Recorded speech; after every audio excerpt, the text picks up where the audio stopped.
Welcome to the Queer Witch Project, your resource for all things queer and witchy. I am Damona Peacock, a fabulous, non-binary, neurospicy, ordained queerdo with a fascination for all things cycles, symbolism, and patterns. And I'm Moon Kitty, your queer femme, poly, kitchen witch, and proud geek. Today's topic is liminal spaces, known as the magic of transition.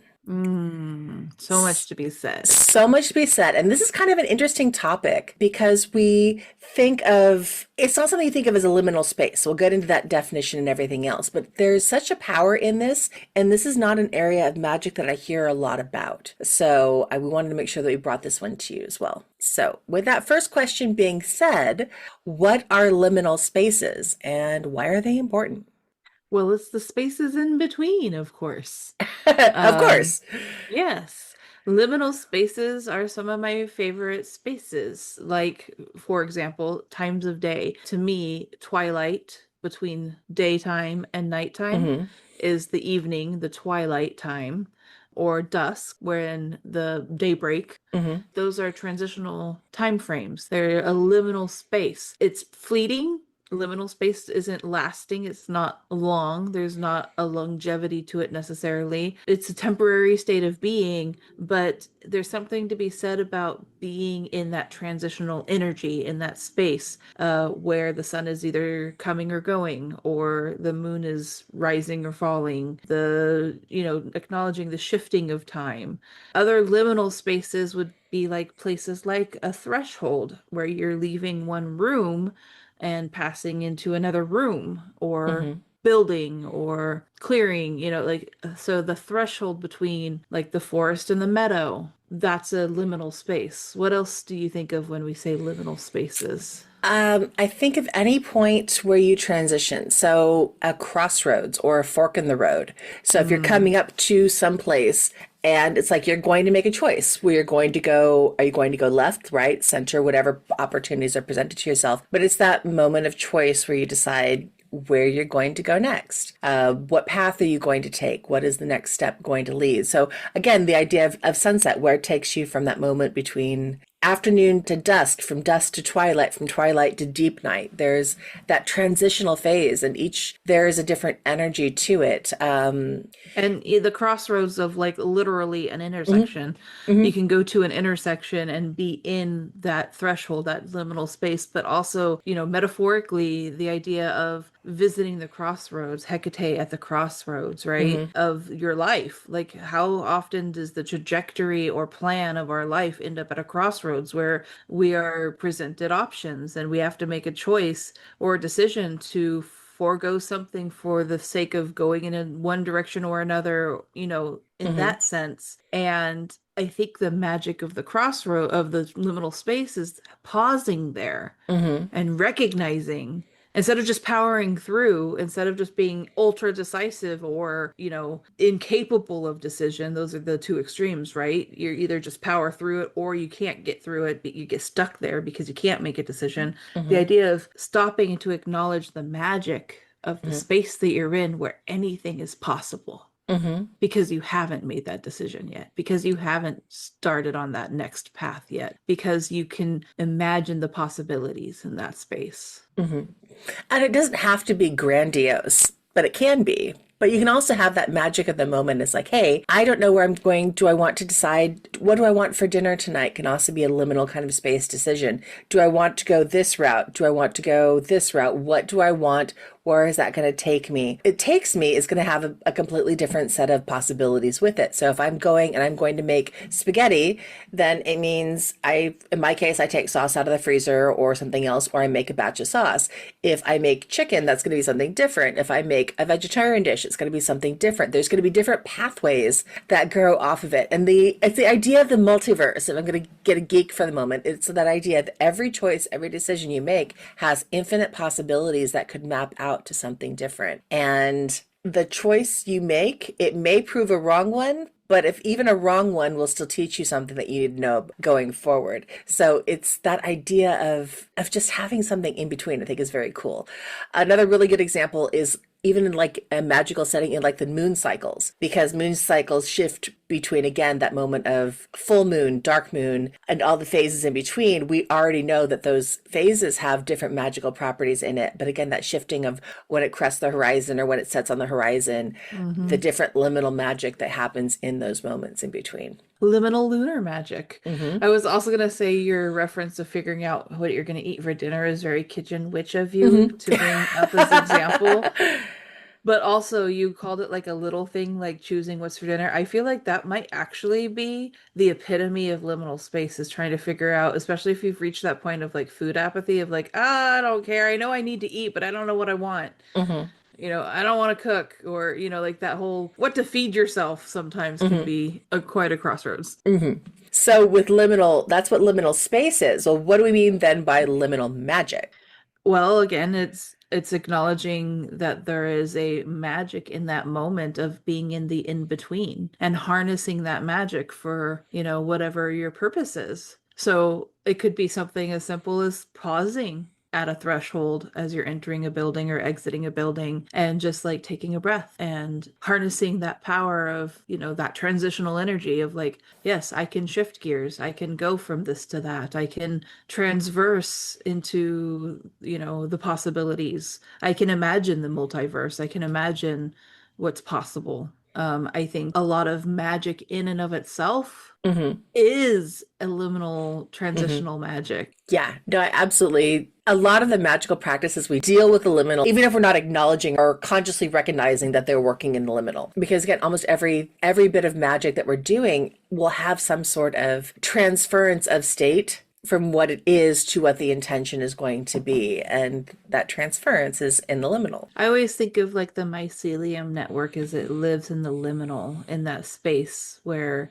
it's not like deeply rooted, but it's not visible, fully visible either. We know it's there because every once in a while it has its fruiting bodies called mushrooms that kind of pokes up in one way or another that shows us, hey, guess what? The mycelium networks lives here. But it, like, I always think of, you could connect with mushrooms in the liminal Hmm. with their intelligence network. But even the internet here can be a liminal space. Hmm. I don't know. It was really hard for me as a kid growing up in the 90s. Okay, I'm going to age myself there a little bit, but like trying to wrap my brain around, and I don't even know that I still fully wrap my Hmm. brain around how the internet itself works. It just does. It does Hmm. work. Right. And then there are people out there coding and creating, and it just, all of this information lives in the ether out there, but I'm sure on servers somewhere, but it's still an amazing kind of these little Electrical ones and impulses. zeros. Right, exactly. Yeah. So that's kind of in its own way kind of a liminal magic too, Hmm. because it's not constant. It's a constantly transforming, shifting. And then when we do our magic, Hmm. sometimes we're creating liminal space. Hmm. Or the process of even true create the magic can create liminal space. Think of the idea if you know that you are in the process of creating a ritual for something. Maybe it's a full moon ritual or a Sabbath or something along those lines. The ideas that are presenting while you are creating that ritual are delving into the liminal space of being able to understand and think about what you want to do, how it's going to relate to the next thing, where it's going to go.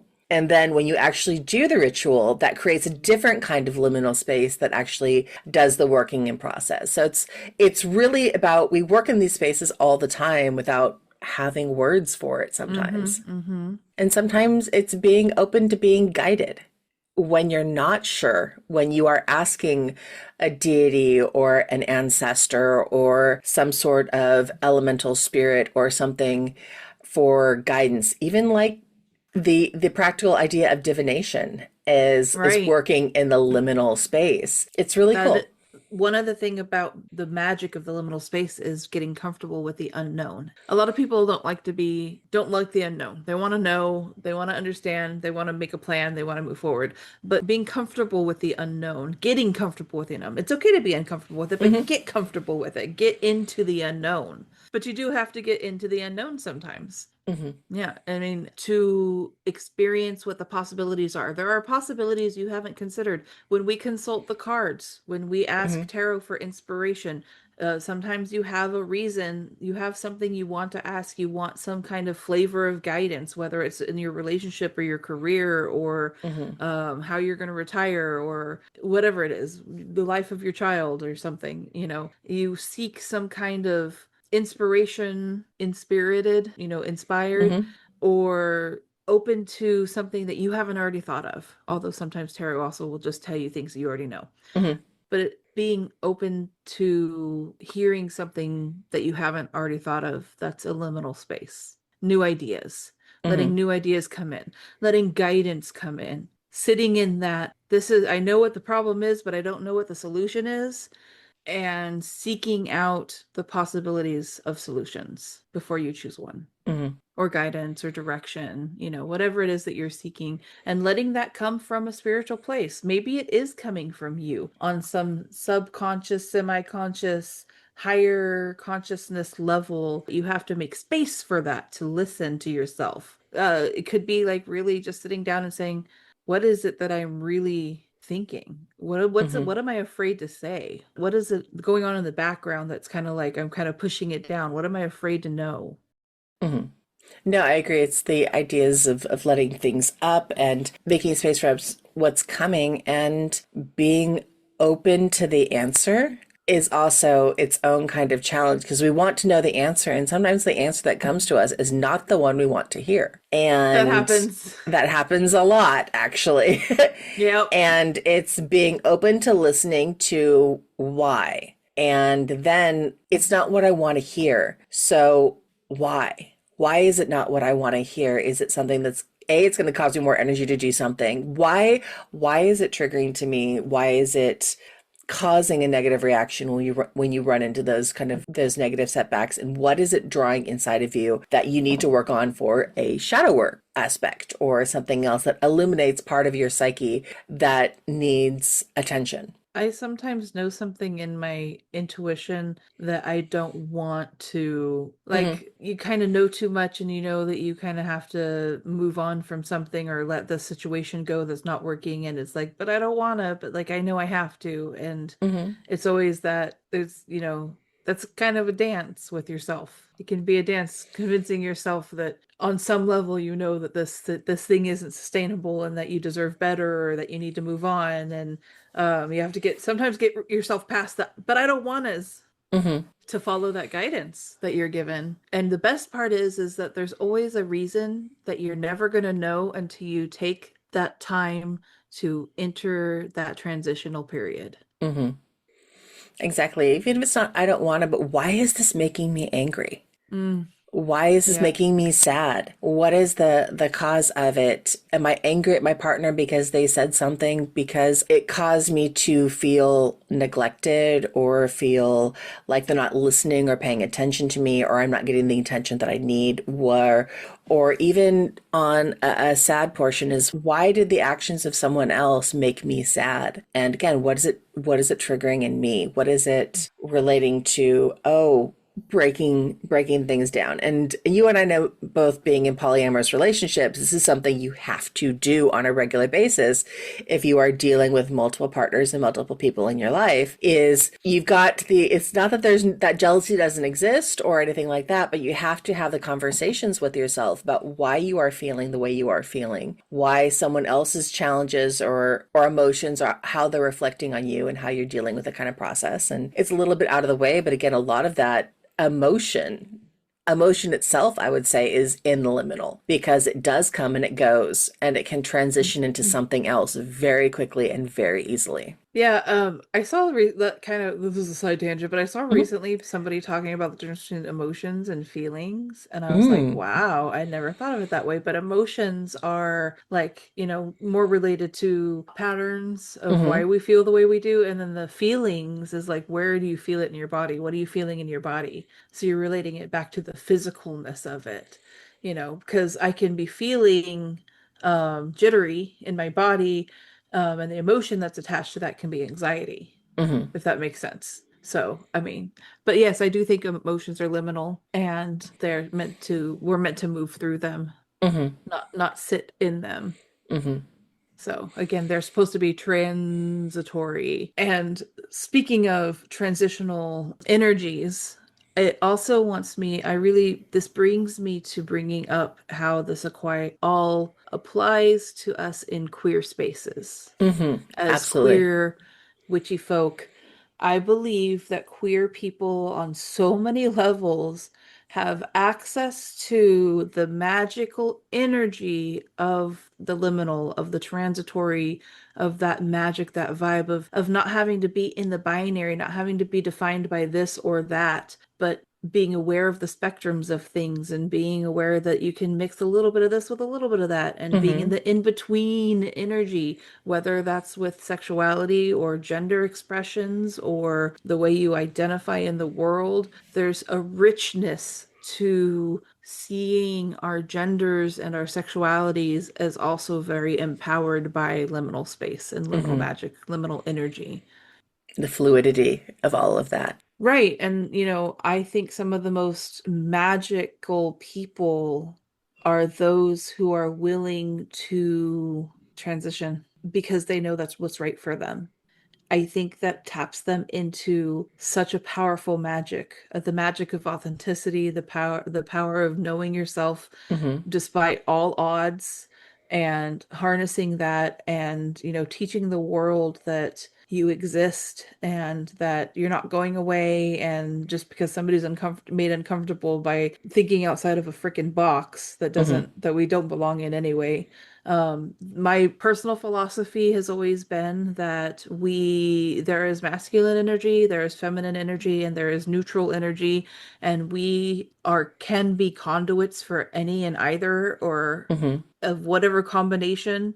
And I don't believe that we should be telling people what to believe and how to think or how to express themselves or that they need to be in one box or another. I think that we should just let people choose what their energy vibrational expression is, and how that aligns with, their cultural this or that. But like, I don't like labeling things as boy toys or girl toys or, boys clothes or girls clothes. I'm like, clothes are clothes.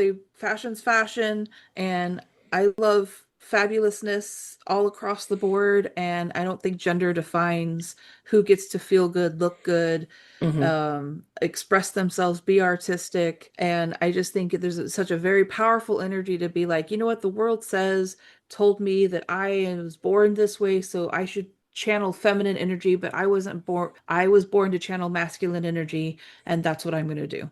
Hmm. Or again, some combination of any of that. Like just being empowered enough to stand up and say, this is what's right for me. That's Hmm. one of the most powerful magics I've seen manifest in this world. And I think that is one of the reasons people are so afraid of it. Hmm. The people who Absolutely. don't want others to have power. Hmm. And Because I it's know, go ahead.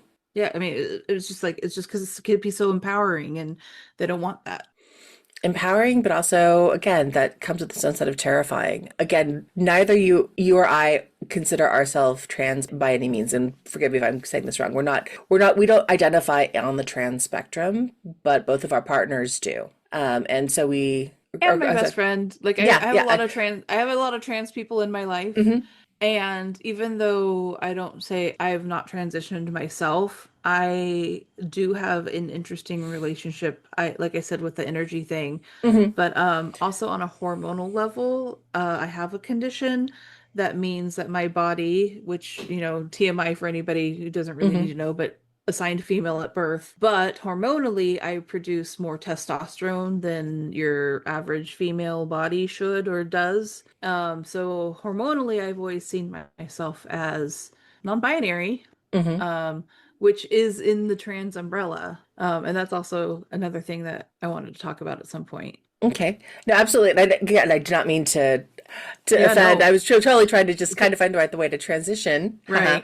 into this into this topic. But no, and again, I apologize. I do know you identify as non-binary and that kind of state. And again, being AFAB, I've also channeled masculine energy at different points through my life, and I still tend to. That's why I identify femme more than female, and Hmm. with she they pronouns. But seeing as someone as the spectrum of people in our lives. Like I said, a Yeah. best friend, your partner, my partner, several other people in my life as well. Watching them go from a state of being assigned something to being assigned something else is really empowering to watch To from that assigning liminal. themselves what they feel aligns with. Exactly. Yeah. To being able to stand in their own feeling of, I feel like this, I look like this, but I feel like this is who I am. And there's so many levels of that spectrum Yeah. that not all trans people necessarily want to take hormones or do something that shifts that state, but that doesn't change the state of their being in there. And that's something that's really I've found very interesting as I've learned and met and lived with my partner for the last 8+ years, and watching all of our friendships and shifts and things as these things have happened in the last 8 years, 9 years, 10 years, Yeah. decades and stuff, and seeing these changes and seeing how that has empowered through that transition, through that transitional space, and seeing people come into their own, I think is amazing. Mm-hmm. Yeah, I mean, it's been a blessing to be in the room where it happens, you know.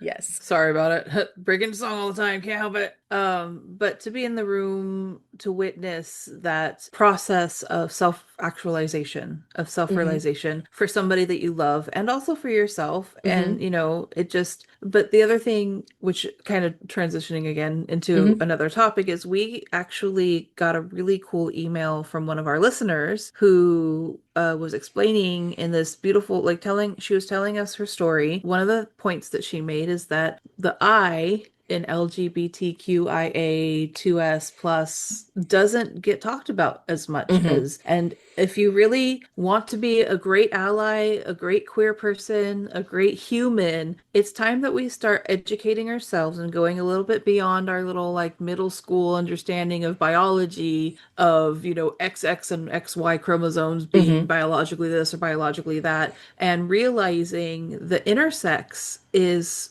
possibly actually first of all, trans people are a very tiny percent of our population, Hmm. and intersex people are seen as a very tiny percent of our population. So why are we bullying them? Why are we beating up? You know, Hmm. like why are we punching down? Come on, people. Like we should be lifting this tiny percent up, and it doesn't hurt anybody to let them live their lives, live their best lives, how they, you know, what brings Hmm. them joy.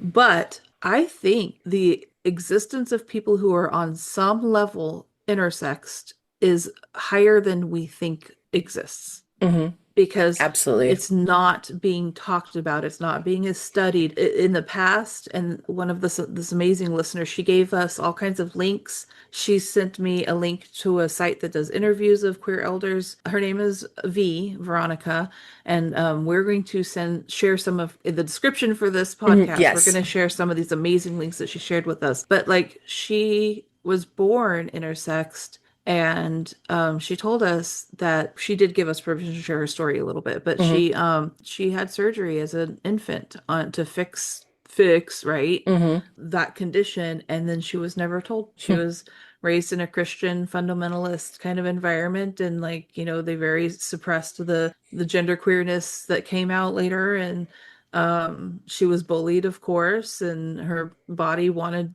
when you hit puberty, she grew breasts, and you know, her body knew, and it's like her soul knew, but like her family suppressed it and like made that choice for her, and like she didn't know as a baby. I just wonder how prevalent intersex it is on some level. Even me, with my hormones being that I produce testosterone on a level that most AFABs don't. There's so many different iterations of ways people could be intersex. Hmm.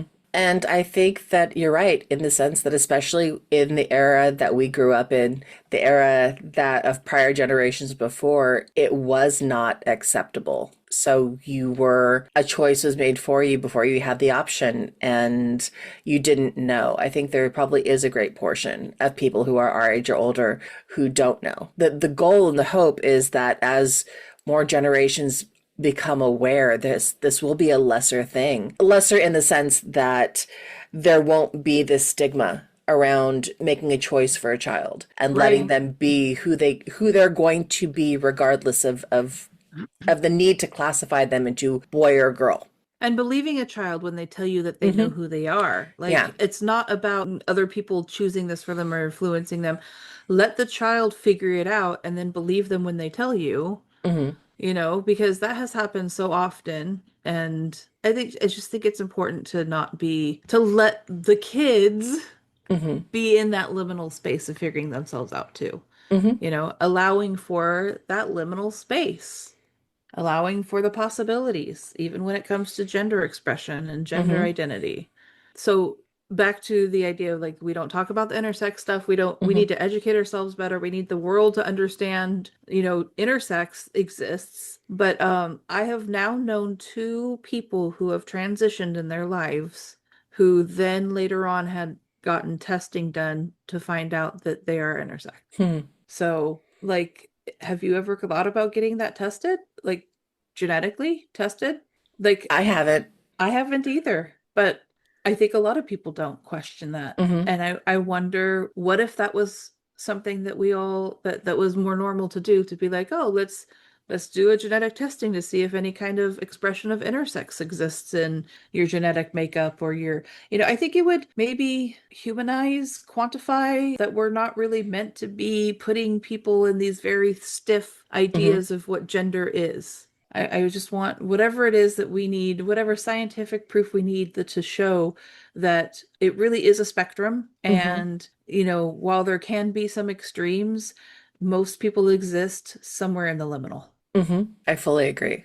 And I don't mind being in the liminal. I I love the love I liminal. love the idea of expression and choice and free will and the idea that my path can be divergent at any given point in time and the exploration of the unknown. I've always been Alice in Wonderland. I've always been curious. I've always wanted to know. And to me, We're the okay liminal going comes down those good. rabbit holes. Exactly. I will happily follow that rabbit down the rabbit hole. I can trace back to where I am now to a single Facebook quiz that I took in like probably 2007. I can see the trajectory of my path diverging and splitting because I decided to share the answer to a quiz on Facebook with one person. And that Interesting, opened my interesting. world to a whole different place that it would have gone, or I know it would have gone if I Mm-hmm. hadn't. This cool idea of where things go and working in the liminal and being able to have those who are more naturally living in the liminal, in those trans and intersex and fluid and Non-binaries non-binary and liminal space bodies that yes. connect deeper to it. I think it's fascinating and incredible. And So yeah, sincerely thank you, V, for yes, sharing your story with us. And I'm going to share the website that is collecting our queer elder stories. She sent up me also a link to an interview. I think that interview is either on the website or will be at some point on that hmm, website. Like instead of an audiobook or a library book, go check out somebody's story yes, I'll be because diving into those. right? Yes. And also there's so much information out there. She was amazing. She sent a whole bunch of links about the deep dive she went down when she got Mm, diagnosed as intersex and she was telling us, I'm coming out of the closet as intersex now. I've been trans for so long and I'm a lesbian and I have this wife, just like, but now I'm coming out of the closet again. It's layers. uh-huh. But it's really cool that I just really appreciate that perspective. Like, yeah, you're right. We don't talk about that enough. We don't talk about the liminal space. It exists. It's Hmm. there. Whether we notice it or not, it exists, but like try Right. noticing it a little bit more. Hmm. Try leaning into your liminal spaces. Where are you liminal? What about your attraction to people? Is it based on a gender binary or is it a little bit liminal? Is your sexuality liminal? Is your gender expression liminal in some way? How does your energy kind of mix and go in between two ideas? Or how do you harness the possibilities before you make the decisions that Hmm. instead of being ultra decisive or completely stagnated by indecision, how do you harness the power and magic of the in between? Hmm. And I would say that make sure your magic, use the liminal in your magic. And if you want ideas, I mean, everything you do, practically speaking, has liminal magic aspects to it. Cutting and clearing. You're disconnecting the old, you're making way for the new. That point in between is liminal magic. Manifestation. the idea of abundance manifestation or bringing something into your life that is you actively working in the liminal spaces to attract things to you. Divination, we talked about this earlier. It's seeking the answers from something else, from a higher power, from an entity, from an ancestor, from artwork, Yeah. inspiration. Liminal Even, spirits decks are yeah, really cool. Like War there's Tempest Zakroff, one of my favorite artists, made a liminal spirits deck. It's one of my most favorite ones. right. Also, spirit quests or spirit dreams, where you are actively disconnecting your body for a mental journey through the spirit realm for guidance, for answers, or offering to the ancestors.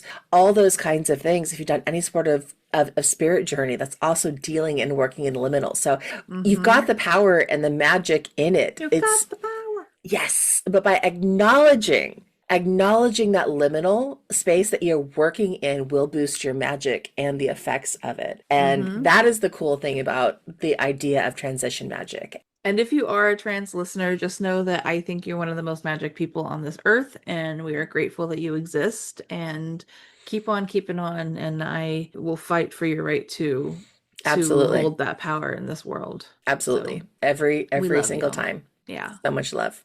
Yeah. Well, with all of that said, as we transition, we're going to just give you a thank you for being our listeners for the Queer Witch Project. If you like what you're hearing or you want to share your story with us, Please. feel free, give us some thumbs up and 5 stars or 10 stars or however many stars or they let you give us and leave us comments. We love hearing from you. And if there's a topic you want to know more about or an episode topic you'd like to suggest, contact us at thequeerwitchproject@gmail.com or find us on YouTube, TikTok, and Instagram with the handle @queerwitchproject. We upload every other week. And remember, queerness is a key to magic. Be yourself and love rebelliously. Yes. Bye. Bye.